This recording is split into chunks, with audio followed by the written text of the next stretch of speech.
What's going on, everybody? It's your man Oskino the Don. Please don't forget to hit that subscribe and like button and leave in the comments below what you think about the channel. I'm going to be covering a lot of topics, but today we're going to focus on the James Harden trade to the Los Angeles Clippers.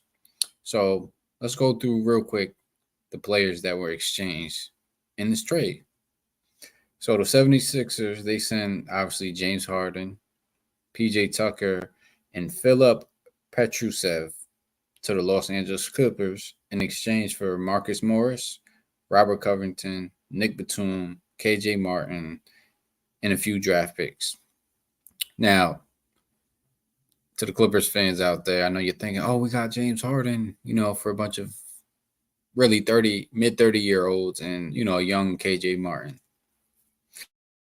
So just on paper, of course, you can consider that a win because you get the reigning assist leader to join Kawhi Leonard, Paul George, Russell Westbrook, and others.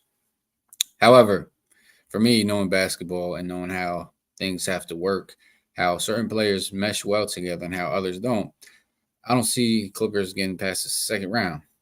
They don't overtake the Denver Nuggets and they definitely don't overtake the Phoenix Suns. And of course, health always plays a role into how far a team can go. And Los Angeles Clippers' two best players are never healthy at the same time or for a full season, that being Paul George and Kawhi Leonard. And since the Los Angeles Clippers got Russell Westbrook last year from the Lakers, he's actually been pretty effective for that team. But that's because he was the main distributor, setting people up. Now you have James Harden, who is ball dominant, can set people up, but that kind of takes away from Russell Westbrook's effectiveness. Now, not to say that it can't work because, with great coaching, which Tyronn Lue is a great coach, it will take some time. It will take a little bit of an adjustment period. And the West is very stacked. It keeps getting more stacked each and every year. Obviously, with the additions that Phoenix made with Bradley Beal, even though he hasn't played a game yet due to injuries already. And, Chris Paul, and it's early still, but Chris Paul going to the Warriors looks like a great pickup for them as now they have a second great playmaker who doesn't turn the ball over to help set up Steph, Clay, and Andrew Wiggins for a lot of easier baskets. But yeah, as far as the Clippers, for me, the number one thing is health, and the second thing is how you're going to fit James Harden and Russell Westbrook together. They played together before, obviously on Oklahoma City Thunder and shortly on the Houston Rockets. And it didn't work out too well for them on the Houston Rockets or as expected. And Westbrook actually asked for a trade, and Harden wasn't fighting for him to stay.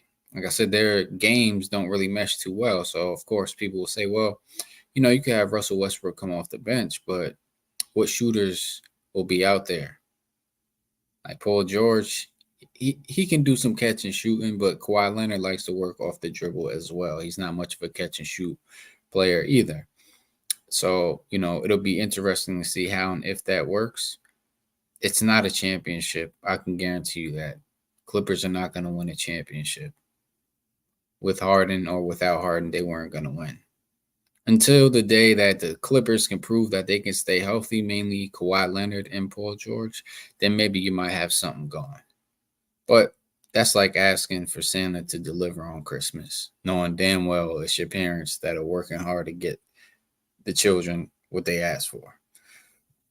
Now, of course, if you're the Clippers, it doesn't hurt you to get James Harden, right? It can only enhance your chances, particularly if and when Paul George or Kawhi Leonard get injured.